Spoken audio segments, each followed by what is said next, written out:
Mari kita berdoa sekali lagi. Bapa kami yang ada di dalam surga, dikuduskan namamu, dimuliakan namamu.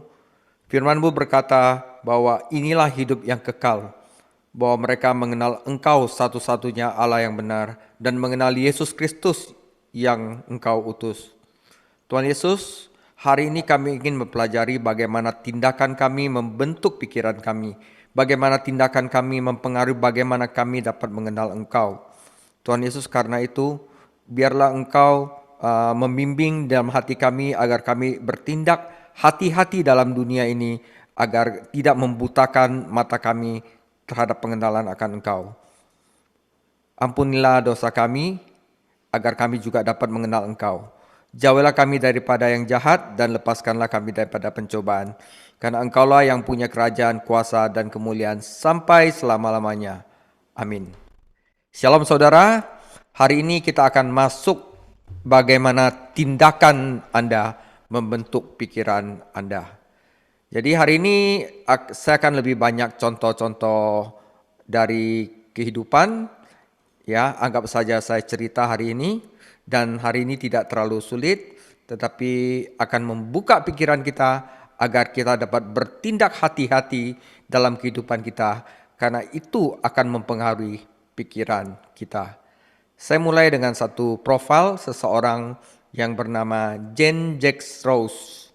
Ya, saudara, Jean Jacques Rouse adalah seorang pemikir. Dia lahir dalam masa Renaissance, Revolusi Prancis. Dia lahir 28 Juni 1712 dan meninggal 2 Juli 1778. Dia adalah seorang tokoh filosofi besar, penulis dan komposer pada abad pencerahan atau Enlightening Age, yaitu pada masa Renaissance, pada waktu Revolusi Prancis. Pemikiran filosofisnya mempengaruhi Revolusi Prancis, dan satu julukan dia sebagai social contract. Oke. Nah, saya akan mulai dengan pendahuluan, dengan apa yang dia ajarkan kepada orang, bagaimana pemikirannya yang dia tuliskan dalam esai-esai dia. Ya saudara, Jean Jacques Rouse adalah seorang pemikir yang brilian. Dia hidup pada tahun 1700-an, namun pengaruhnya tetap hidup sampai saat ini. Tapi ini bukan pengaruh yang baik saudara, ya. Mari kita lihat beberapa cara pikir dari Rouse. Satu, Rouse mengatakan bahwa manusia itu dilahirkan baik, tetapi dirusak oleh keluarga dan institusi sosial lainnya. Yang kedua, beliau mengatakan bahwa anak-anaknya hanya membutuhkan lingkungan yang tepat agar kebaikan batin mereka dapat berkembang. Karena itu, ia mengusulkan agar pemerintah dapat menyediakan pengaturan terbaik untuk hal ini.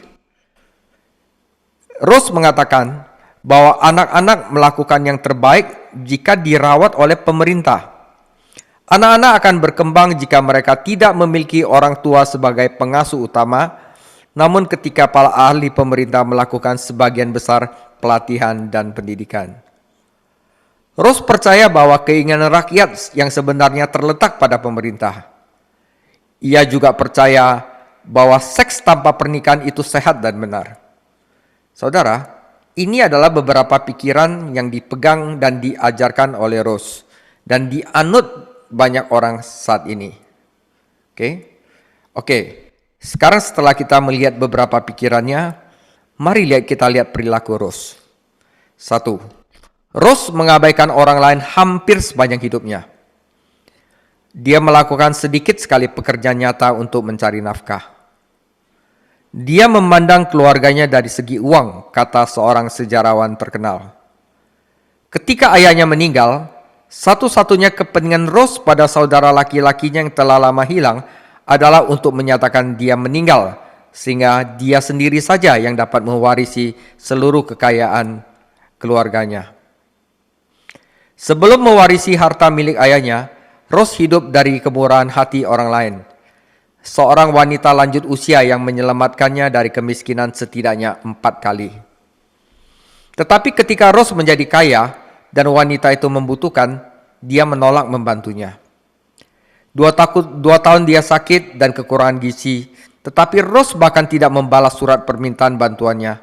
Lalu, wanita itu meninggal. Rose tidur dengan berbagai wanita tanpa menikah. Seorang wanita simpanan menjadi temannya selama 33 tahun. Rose mengatakan dia tidak pernah merasakan sedikit pun cinta kepadanya. Kebutuhan sensual yang saya puaskan dengannya adalah murni seksual dan tidak ada hubungannya dengan dia sebagai individu. Rose menjadi ayah dari 5 anak. Saat anak pertama lahir, Rose menyerahkan bayi tersebut kepada bidan dan menyuruhnya meninggalkan bungkusan kecil itu di tangga panti asuhan. 4 bayi lainnya juga ditinggalkan di panti asuhan. Ini adalah panti asuhan di mana 2/3 bayinya meninggal pada tahun pertama dan hanya 5% yang bertahan hingga dewasa. Meninggalkan bayi-bayi di sana hampir pasti berarti kematian bagi mereka, namun Rose tetap melakukannya dan dia tidak menunjukkan minat terhadap apapun yang terjadi pada mereka. Saudara, saat perilakunya ditentang, ia melontarkan berbagai alasan. Awalnya dia menyalahkan orang-orang di sekitarnya yang menyarankan panti asuhan. Kemudian dia berkata bahwa anak-anak adalah ketidaknyamanan yang tidak mampu dia tanggung. Rose mengatakan mustahil baginya untuk mengejar takdir mulianya dan melakukan pemikiran yang mendalam jika dia memiliki anak-anak yang berisik, yang mengganggunya, atau jika dia harus bekerja pada pekerjaan biasa untuk menghidupi mereka. Namun tambahnya, dia adalah seorang pria luar biasa, sehingga tidak diragukan lagi dia akan menjadi ayah yang luar biasa. Saya tahu betul bahwa tidak ada ayah yang lebih lemah lembut daripada saya, katanya. Pada akhirnya, Rose meneruskan alasan yang dibuatnya sedemikian rupa, sehingga ia menyatakan bahwa ia telah menelantarkan kelima bayinya, bukan demi kenyamanannya sendiri, melainkan demi kebaikan mereka. Dia pasti akan menjadi ayah yang baik, katanya, dibanding pria lainnya. Namun dia setuju pada filsuf Yunani Plato bahwa anak-anak lebih baik dibesarkan oleh pemerintah daripada oleh orang tua.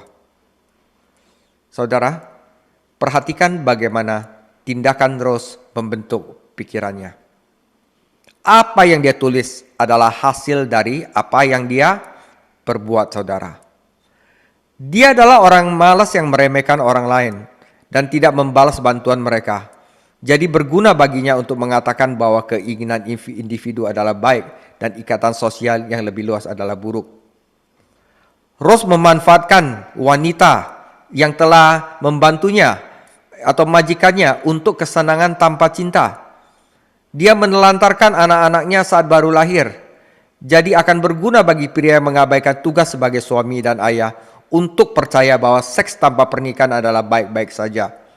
Dan bahwa perawatan pemerintah lebih baik untuk anak-anak daripada peduli dari orang tua. Saudara, dari cerita ini saya sudah membuktikan bahwa tindakan Rose membentuk pikiran dari Rose. Tindakan membentuk pikiran. Oke, saudara. Namun, saudara, pikiran Rose itu berpengaruh. Banyak orang yang percaya tulisan-tulisannya. Ide-ide Rose yang berpengaruh setidaknya sebagian besar berasal dari alasan atas perilaku buruknya sendiri. Dan pemikirannya menjadi menarik bagi banyak orang yang berperilaku serupa dengan Rose. Orang-orang yang memanfaatkan orang lain demi keuntungan mereka sendiri, tanpa membantu sebagai balasannya, merasa nyaman untuk percaya, saya secara alami baik. Yang lain itu sebenarnya merusakku. Saya tidak berhutang apapun pada mereka. Orang-orang yang menginginkan kenikmatan seks namun tidak menginginkan tanggung jawab pernikahan merasa nyaman dengan pemikiran seks tanpa pernikahan baik-baik saja. Orang-orang yang menolak menghabiskan waktu dan tenaga untuk merawat anak-anak mereka sendiri merasa nyaman dengan pikiran bahwa pemerintah harus melatih dan mendidik anak-anak. Saudara, perilaku kita membentuk pikiran. Tindakan kita membentuk pikiran. Alkitab menyatakan hal ini dengan sangat jelas. Amsal 4 ayat 18-19. Tetapi jalan orang benar itu seperti cahaya fajar, yang kian bertambah terang sampai rembang tengah hari. Jalan orang fasik itu seperti kegelapan. Mereka tidak tahu apa yang menyebabkan mereka tersandung. Ketika Anda berjalan di jalan kebenaran, jalan itu akan semakin terang. Dan Anda melihat lebih jelas serta mengetahui lebih akurat. Namun bila perilakumu jahat, engkau akan menjadi semakin buta dan memasuki kegelapan yang lebih dalam. Anda melihat lebih sedikit dan tidak tahu. Kejahatan dalam perilaku dapat menyebabkan kesalahan dalam pikiran. Amsal 28 ayat 4, orang yang mengabaikan hukum, dia akan memuji orang fasik. Tetapi orang yang berpegang pada hukum menentangnya. Orang yang jahat tidak mengerti keadilan, tetapi orang yang mencari Tuhan mengerti segala sesuatu. Pemahaman seseorang tergantung pada orangnya, seperti apa dan apa yang dilakukannya, saudara. Tindakan mempengaruhi pikiran. Seperti yang ditunjukkan dalam kasus Rose, praktek kita mempengaruhi pikiran kita. Di dalam kitab Amsal, hikmat bukan hanya sekedar gagasan atau teori abstrak. Itu adalah pengetahuan praktis. Hikmat adalah mengetahui melalui tindakan, saudara, dan melakukannya berdasarkan pengetahuan. Saat Anda melakukan sesuatu, hal itu membentuk cara pikir Anda.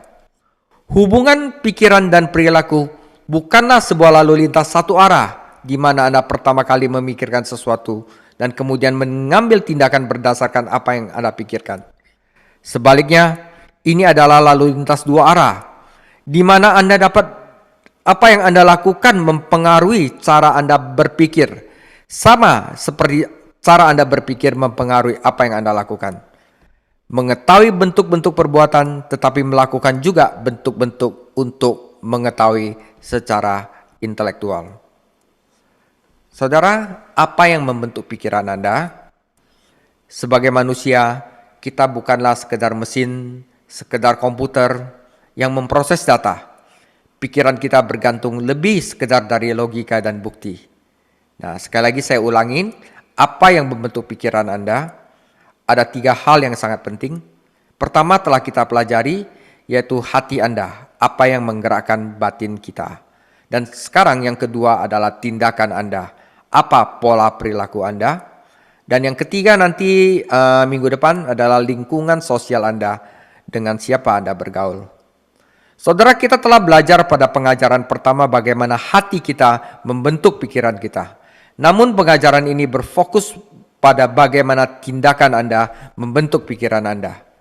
Nanti di pengajaran lain kita akan membahas bagaimana lingkungan sosial membentuk pikiran Anda. Nah, saya di sini banyak kasih contoh. Jadi saya kasih contoh di pengalaman-pengalaman sehari-hari ya saudara. Berikut adalah beberapa contoh bagaimana tindakan membentuk pikiran. Contoh pertama. Seorang bos, seorang pengusaha itu bisnis selalu sibuk, selalu bekerja, dan dia menjadi kaya oleh karena itu. Oleh karena itu, dia percaya pada sistem usaha kerja keras dan berpendapat bahwa sistem ini baik untuk semua orang. Jadi cara pikir dia adalah, yos kerja keras banget, barusan lu bisa kaya. Jika ada orang yang tidak berkembang dalam sistem ini, itu kesalahan mereka sendiri, bukan akibat masalah apapun dalam sistem.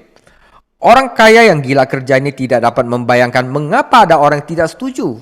Pikiran dia bagus katanya. Apakah pemikirannya murni berdasarkan logika dan penelitian ataukah dipengaruhi oleh perilakunya? Saudara, pikiran ini dipengaruhi oleh perilakunya karena dia kerja keras. Fakta bahwa ia telah menghabiskan waktu bertahun-tahun untuk mengejar uang dan akhirnya bahwa bekerja adalah cara hidupnya.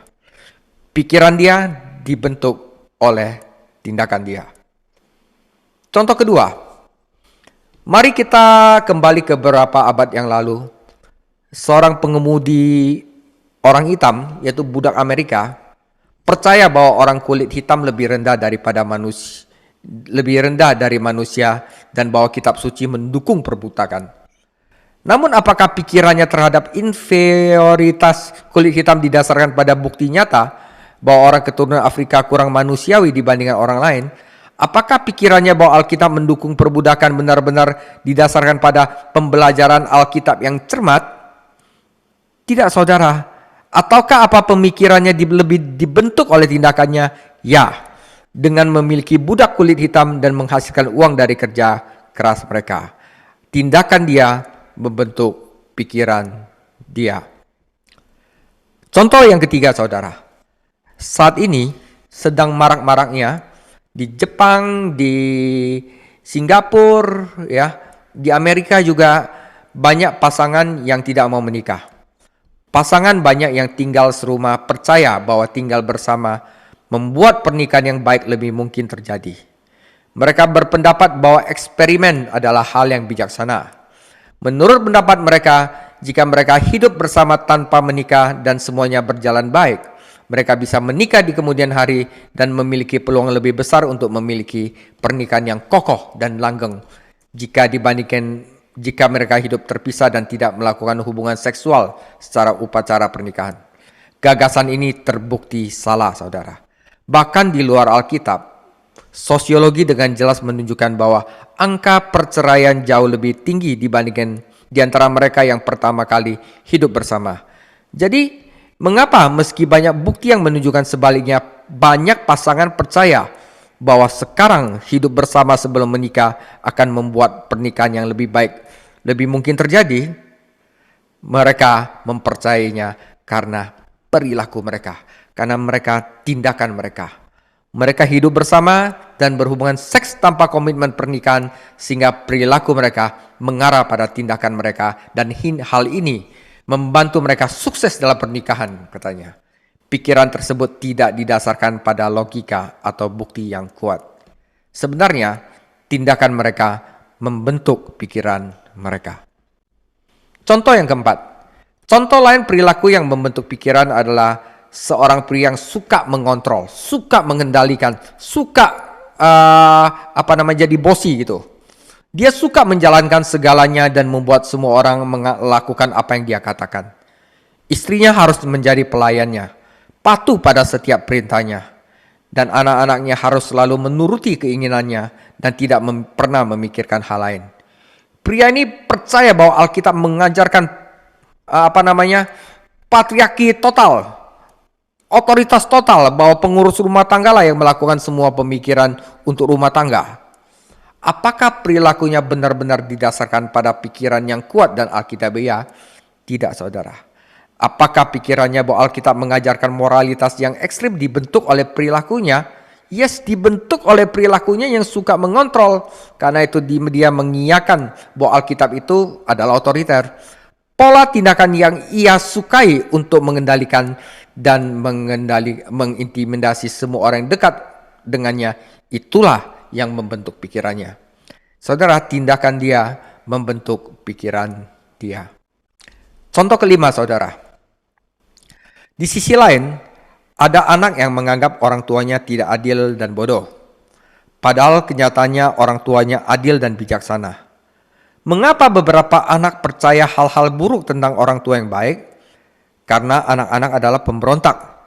Mereka melakukan hal-hal salah dan merugikan, dan mereka tahu orang tua mereka tidak menyetujuinya.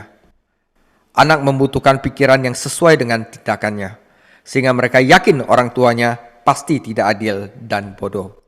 Saudara, tindakan anak-anak itu membentuk pikiran anak-anak tersebut. Contoh 6. Atau pertimbangkan orang-orang suka berpesta yang menganggap Alkitab sudah ketinggalan zaman.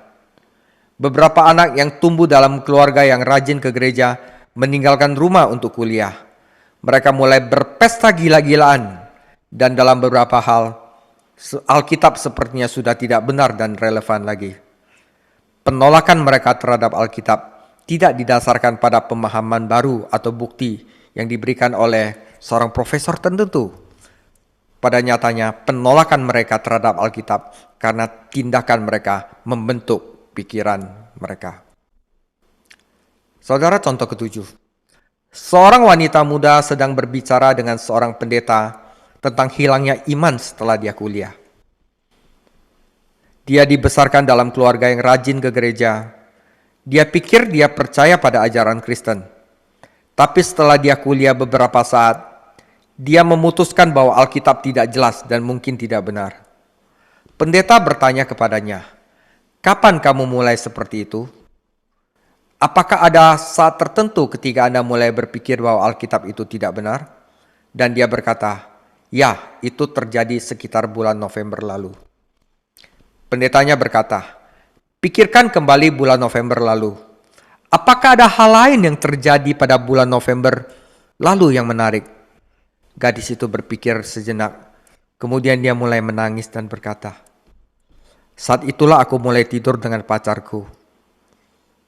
Gadis itu tahu bahwa Alkitab mengatakan seks adalah untuk pernikahan. Dia tahu bahwa perilakunya bertentangan dengan Alkitab. Jadi tiba-tiba Alkitab sudah ketinggalan zaman dan sulit dipercaya. Perilakunya berubah sebelum pikirannya berubah untuk menyesuaikannya. Saudara, tindakan dia mempengaruhi pikiran dia untuk mengatakan bahwa Alkitab itu sudah tidak relevan. Jadi jelas saudara ya, saudara kasih contoh satu tokoh yang menulis dan saya beri contoh 7 contoh kehidupan sehari-hari. Oke, mari kita lihat di dalam Alkitab bagaimana menulisnya. Saudara, tindakan jahat menghindari cahaya. Pelaku kebenaran itu akan mencari cahaya. Yesus berkata, "Terang datang ke dalam dunia dan manusia lebih menyukai kegelapan daripada terang." Karena apa? Karena perbuatan mereka jahat. Sebab setiap orang yang melakukan kejahatan itu membenci terang dan tidak mau datang kepada terang supaya perbuatannya itu tidak tersingkap, tidak ketahuan. Yohanes 3:19, "Dan inilah hukuman itu. Terang telah datang ke dalam dunia, tetapi manusia lebih menyukai kegelapan daripada terang, sebab perbuatan-perbuatan mereka jahat. Sebab barang siapa berbuat jahat, membenci terang, dan tidak datang kepada terang itu, supaya perbuatan-perbuatannya yang jahat itu tidak nampak." Saudara, perbuatan yang jahat dapat menimbulkan pikiran yang jahat. Perbuatan buruk dapat menimbulkan pikiran yang buruk. Jadi soalnya, jika Anda tidak menaati Tuhan, Anda tidak ingin terlalu dekat dengan Tuhan. Dikatakan bahwa Alkitab akan menjauhkan Anda dari dosa, tetapi dosa juga akan menjauhkan Anda dari Alkitab. Jadi orang-orang yang tidak mau belajar Alkitab, kadang-kadang dia takut terintimidasi oleh Alkitab itu sendiri. Karena apa? Di dalam tindakan dia itu tidak sesuai dengan firman Tuhan. Tetapi ketika Anda hidup dengan Tuhan, Anda akan senang datang ke hadirat Tuhan dan berterima kasih kepadanya atas aktivitasnya dalam hidup Anda dan menemukan apa yang dia ingin tunjukkan kepada Anda. Namun jika kita menjadi kurang semangat untuk datang kepada Tuhan, itu karena Anda selama ini tidak menaati dia dan tidak mengakuinya. Saudara, pelaku kejahatan itu menghindari cahaya. Pelaku kebenaran akan mencari cahaya. Perhatikan ungkapan Yesus, siapa yang melakukan apa yang benar, bukan sekedar percaya apa yang benar, atau memikirkan apa yang benar, atau mengetahui apa yang benar, tetapi melakukan apa yang benar. Ketika Anda percaya, ketika Anda adalah pelaku kebenaran, Anda juga akan menjadi orang yang lebih percaya pada kebenaran. Jadi seperti contoh saudara, bayangkan jika diri Anda mengendarai sebuah mobil di daerah yang sangat berlumpur. Lumur berceceran di seluruh kaca depan dan wiper kaca Anda tidak berfungsi dengan baik. Anda masih dapat melihat sedikit bagian wiper yang mengikis sebagian lumpur. Namun banyak juga yang tidak dapat Anda lihat. Itulah yang dilakukan dosa. Jadi kehidupan yang kotor memercikan lumpur ke dalam pikiran Anda. Anda tidak dapat melihat dengan baik jika kaca depan berlumpur. Anda mungkin mencoba untuk menghapusnya dengan wipermu sedikit. Namun karena Anda masih memiliki hati nurani dan beberapa ide yang benar mungkin bersinar di sana sini. Namun saudara, banyak kebenaran penting tentang Tuhan yang tidak akan terlihat oleh Anda. Karena apa? Karena kehidupan yang kotor telah mencipratkan begitu banyak lumpur ke kaca depan pikiran Anda. Seperti yang Yesus katakan, manusia lebih menyukai kegelapan daripada terang karena perbuatan mereka jahat. Saudara, Dosa menghalangi pengetahuan. Alkitab berbicara tentang perempuan lemah, terbebani dosa, disesatkan oleh berbagai nafsu, selalu belajar namun tidak pernah mampu mencapai pengetahuan tentang kebenaran. Mengapa perempuan seperti itu terus mencari ide-ide baru, mencari pembenaran baru, mengumpulkan bagi mereka guru-guru yang dapat menyukakan telinga mereka, selalu belajar tentang ini dan itu, tetapi tidak pernah bisa mengetahui kebenaran, sebab mereka terbebani dosa dan disesatkan oleh berbagai hawa nafsu. Perilaku buruk mereka mengarah pada pikiran buruk. Hal serupa terjadi pada manusia berdosa. Surat kepada Timotius menggambarkan perilaku orang-orang jahat sesaat sebelum mereka digambarkan sebagai pikiran yang rusak. Jadi saudara, tindakan kita, dosa kita, perbuatan kita menghalangi pengetahuan kita akan juru selamat, yaitu Yesus Kristus. Jadi jika Anda kesulitan untuk mempercayai Alkitab dan mempercayai Yesus, Anda mungkin berkata, saya mempunyai keberatan intelektual. Saya telah mempertimbangkan dengan banyak bukti. Secara intelektual saya tidak bisa menelannya. Mungkin Anda berkata begitu. Mungkin. Lalu bagaimana jika penghalangan utama Anda terhadap pikiran bukan hanya faktor intelektual? Bagaimana sebenarnya jika penghalang Anda karena jika pikiran Anda telah rusak oleh tindakan berdosa? Bagaimana jika Anda dibebani dengan dosa yang menghalangi Anda mencapai pengetahuan tentang kebenaran? Saudara, dosa menghalangi pengetahuan. Hal ini penting untuk diingat jika Anda sulit untuk percaya. Penting untuk diingat jika Anda seorang Kristen yang mengajak orang lain untuk percaya kepada Yesus. Anda mungkin menyatakan beberapa argumen yang baik, memberikan berbagai bukti, menyangkal keberatan intelektual terhadap iman, namun Anda mungkin juga sampai pada titik di mana Anda perlu mengatakan, anggap saja saya dapat menunjukkan kepada Anda bahwa Alkitab adalah benar dan semua keyakinan Anda palsu. Apakah Anda ingin menjadi pengikut Yesus? Maukah kamu mengabdikan hidupmu untuk menaati Dia? Terkadang jawaban yang Anda dapatkan adalah tidak. Ketika mereka berdebat tentang agama Kristen dengan Anda, mereka sedang mempermainkan permainan intelektual. Namun sebenarnya masalah mereka adalah tindakan mereka. Masalah mereka adalah moral mereka. Mereka tidak ingin mempercayai agama Kristen karena mereka tidak ingin mengubah cara hidup mereka. Karena itu saudara, dosa mereka menghalangi ilmunya. Untuk melihat lebih jelas, saudara, lensa Anda harus bersih. Tadi waktu Bro Sony itu mau main gitar, saya lihat agak berbayang. Karena itu lensa saya bersihkan tadi, ya, agar bisa memberikan penglihatan jelas Anda kepada Sony. Jadi lensa Anda harus bersih. Dengan kata lain, perbuatan Anda harus bersih. Jika Anda melihat melalui teleskop dan ingin melihat bintang-bintang yang indah, lensa Anda tidak boleh tertutup kabut atau lumpur, atau Anda tidak akan melihat bintang-bintang.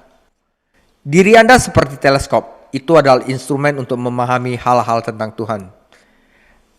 Diri Anda, alat untuk melihat dan mengetahui realitas Tuhan. Tidak akan mampu memahami hal-hal tentang Tuhan jika dosa dioleskan ke seluruh lensa. Pada titik ini, Anda tidak hanya memerlukan bukti yang lebih baik atau logika yang lebih kuat untuk meyakinkan Anda tentang Tuhan. Yang Anda perlukan, Anda perlu pembersihan jika Anda tidak mempunyai kesulitan untuk melihat Tuhan.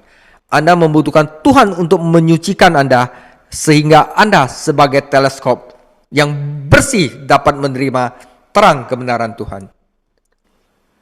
Saudara, kebenaran kita cuma mempunyai dua pilihan. Ikuti kebenaran atau lupakan kebenaran. Saudara, untuk mempercayai kebenaran, Anda juga harus melakukan kebenaran. Perilaku dan keyakinan berjalan seiring. Tindakan Anda membentuk pikiran Anda. Cara hidup yang baru disertai dengan cara berpikir baru, itu adalah hal yang benar. Sulit untuk mulai mempercayai kebenaran Tuhan tanpa mulai berperilaku menurut cara Tuhan. Dan sulit untuk terus mempercayai kebenaran Tuhan tanpa terus berperilaku menurut cara Tuhan. Di dalam Alkitab, Rasul Yakobus menjelaskannya sebagai berikut. Sebab siapa yang mendengar firman dan tidak melakukannya, ia seperti orang yang memperlihatkan wajahnya di cerminnya. Kemudian dia melihat dirinya sendiri, lalu pergi dan seketika lupa seperti apa dirinya. Tetapi siapa yang mencermati hukum yang sempurna, yaitu hukum yang memerdekakan dan tekun di dalamnya, bukan hanya pendengar saja yang melupakannya, melainkan melakukannya, maka ia akan diberkati oleh perbuatannya. Itu saudara. Jadi jika Anda bangun di pagi hari, bercermin dan wajah Anda tampak jelek, dan rambut Anda berantakan, Anda perlu melakukan sesuatu. Kalau tidak, nggak ada gunanya bercermin, saudara. Apa gunanya mencari waktu sejenak, tetapi tidak mengubah apapun lalu melupakan penampilan dan menjalani hari Anda? Apa gunanya Anda bercermin? Anda harus melakukan nyisir, dikasih gel biar rapi. Ya, akhirnya Anda bercermin lagi, oh udah bagus. Jadi Anda mulai menjalankan hari Anda. Ini jadi melakukan firman Tuhan akan mempengaruhi apakah Anda mempercayai firman Tuhan. Anda tidak diberkati hanya melihat dengan sekilas apa yang benar, namun dengan melakukan apa yang benar. Jika Anda bukan pelaku yang bertindak, Anda adalah pendengar yang lupa. Jika Anda tidak menindaki firman Tuhan, dan pada akhirnya Anda menyadari firman Tuhan itu semakin memudar dari pikiran Anda, itu karena Anda tidak melakukannya. Saya kasih contoh praktis. Saudara, 30 tahun yang lalu, saat saya masih kuliah, saya belajar matematika dan saya suka sekali sama matematika dan nilai matematika saya bagus. Istilahnya saya bisa memamerkannya ke teman-teman saya dan bermegah. Nah sekarang saudara, saya pernah bermegah di depan anak perempuan saya, si Gaby. Saya katakan jika dia ada kesulitan belajar matematika, tanyakan kepada saya bilang. Wah, saya tuh masternya dulu, saya bilang gitu sama anak perempuan saya. Suatu hari, dia menanyakan saya suatu pertanyaan yang dianggap sulit. Setelah saya mencoba mengerjakannya, saya sama sekali tidak bisa menjawabnya. Wah, malu saya. Saudara, ternyata setelah 30 tahun setelah waktu itu saya jago matematika. Setelah 30 tahun tidak pernah megang matematika yang kompleks gitu. Saat ini saya hanya tahu sedikit matematika. Saya telah melupakan hampir semua yang saya pelajari. Mengapa demikian? Saya mungkin berkata mungkin saya agak bodoh. Ingatan saya mungkin buruk. Mungkin iya. Tapi meski saya tidak secerdas sebagian orang, alasan utama saya tidak begitu paham matematika saat ini karena saya jarang menggunakan matematika sejak kuliah. Kebanyakan orang tidak memiliki ingatan yang kuat tentang hal-hal yang tidak mereka gunakan. Ya, saya belum pernah menggunakan matematika. Ya, di sini di hotel ini sekolah ya cuman plus minus doang, nggak ada kalkulus, nggak ada aljabar linier segala macam. Saudara, demikian dengan talenta Anda. Jika Anda diberikan talenta kepada Tuhan, talenta oleh Tuhan, jika Anda tidak menggunakannya, Anda akan lupa dan tidak bisa menggunakan talenta itu. Karena itu jika Anda punya talenta, lebih baik Anda gunakan, maka talenta itu akan berkembang. Nah, saya kasih contoh lagi. Di sisi lain, saya pertama kali belajar Yunani itu saat saya kuliah teologi. Itu sekitar 10 tahun yang lalu. Saya sekarang masih tahu banyak bahasa Yunani. Mengapa? Karena saya menggunakannya.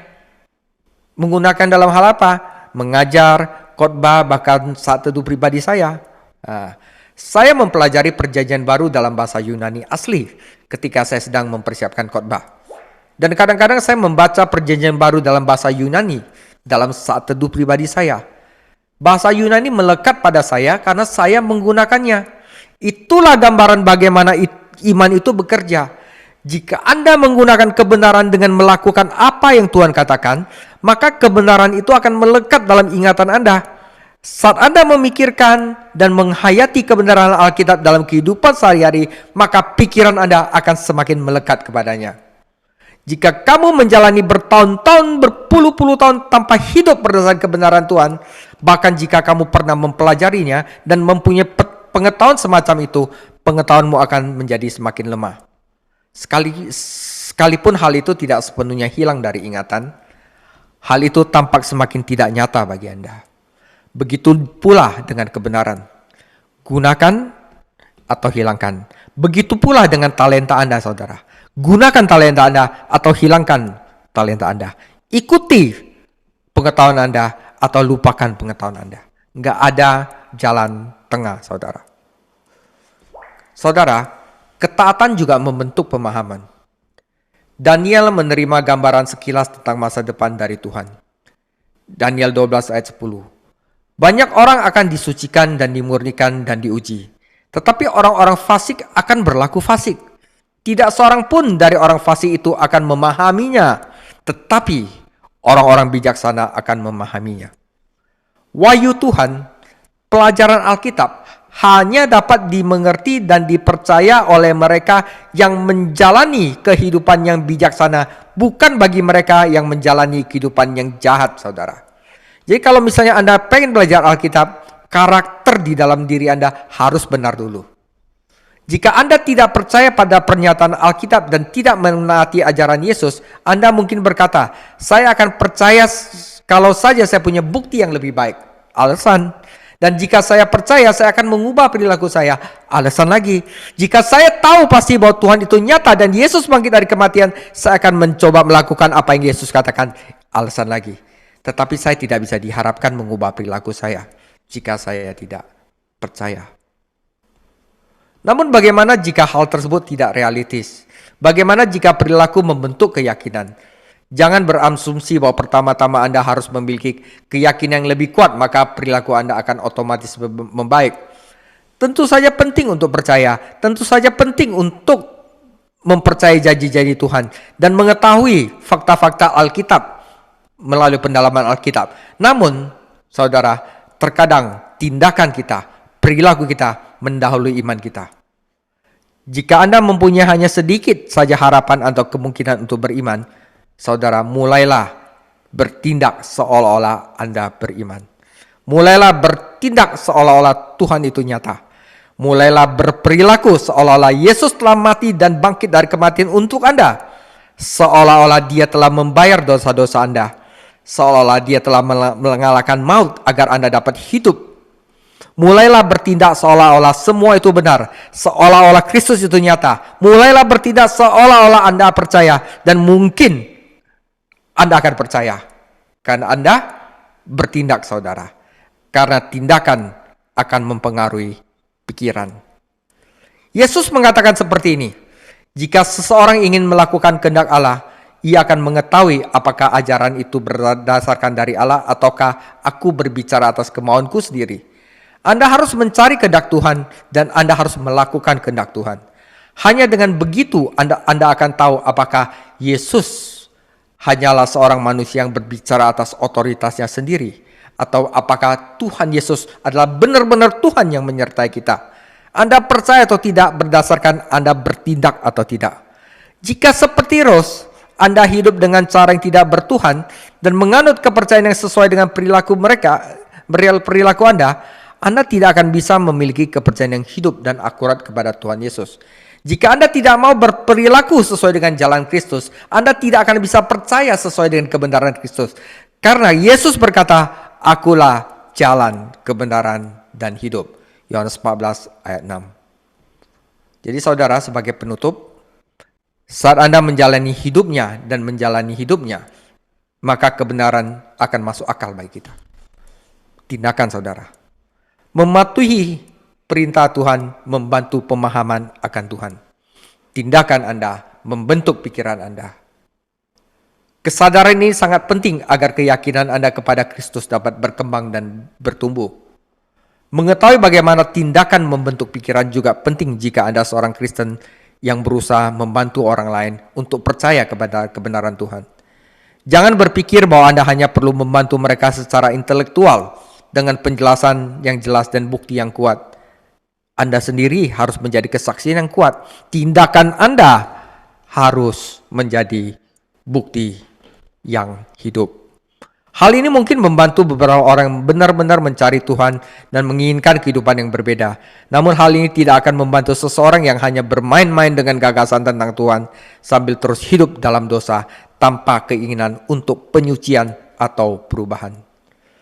Saudara, sebelum Anda dapat membantu orang-orang terhilang untuk mempercayai kebenaran Tuhan, Anda mungkin perlu menghadapi cara hidup mereka dan menunjukkan bahwa dosa akan menghalangi kepercayaan mereka. Mereka butuh pertobatan, bukan hanya alasan lebih banyak, bukan bukti intelektual yang lebih banyak. Mereka membutuhkan pembersihan, bukan hanya lebih banyak bukti. Jadi saudara, kalau kita menginjil, kalau kita melihat mereka masih banyak dosa yang mereka ada, percuma kita bilang bahwa agama Kristen adalah agama yang baik. Mereka tidak mau ikut agama Kristen bukan karena mereka tidak percaya, karena mereka tidak mau meninggalkan dosa-dosa mereka. Untuk hal ini, mereka membutuhkan pembersihan dan pertobatan lebih dahulu daripada bukti-bukti Alkitab. Jadi tunjukkan pada mereka bagaimana tindakan mereka membentuk pikiran mereka, bagaimana perilaku mereka mempengaruhi keyakinan mereka.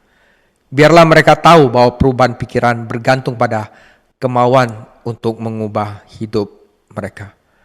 Karena itu saudara, waktu Yesus datang, Yohanes Pembaptis diutus lebih dahulu. Beritanya apa? Bertobatlah sebab kerajaan surga sudah dekat. Waktu Yesus lahir, Yesus juga berseru pada waktu awal-awal pelayanannya sebelum dia mengajar tentang kebenaran Alkitab, yaitu bertobatlah sebab kerajaan surga sudah dekat. Tindakan inilah yang membuat mereka dapat lebih mengenal dan mengerti tentang Yesus Kristus, mengerti tentang Alkitab. Saudara, mengetahui kebenaran berarti Anda harus melakukan kebenaran, dan pikiran Anda akan terbentuk dengan tindakan Anda. Demikian pelajaran hari ini. Minggu depan kita akan masuk ke bagian ketiga dari sesi apologetik tentang pikiran, yaitu bagaimana lingkungan Anda membentuk pikiran Anda. Setelah itu kita masuk ke dalam surat 1 Yohanes dengan tema lahir dari Allah. Ini adalah genetik DNA, ya. Ada 11 video. Setelah itu kita masuk ke apologetika lagi. Sesi 5 adalah tentang pengetahuan dan kebenaran. Yang pertama, apakah Alkitab itu akurat? Yang kedua, permulaan pengetahuan. Dan yang ketiga adalah mawar berduri di tangan seorang pemabuk. Nah, ini seru sekali saudara, sesi 5 ini. Ya, setelah itu barusan kita habiskan 2 Yohanes, 3 Yohanes, dan surat Yudas.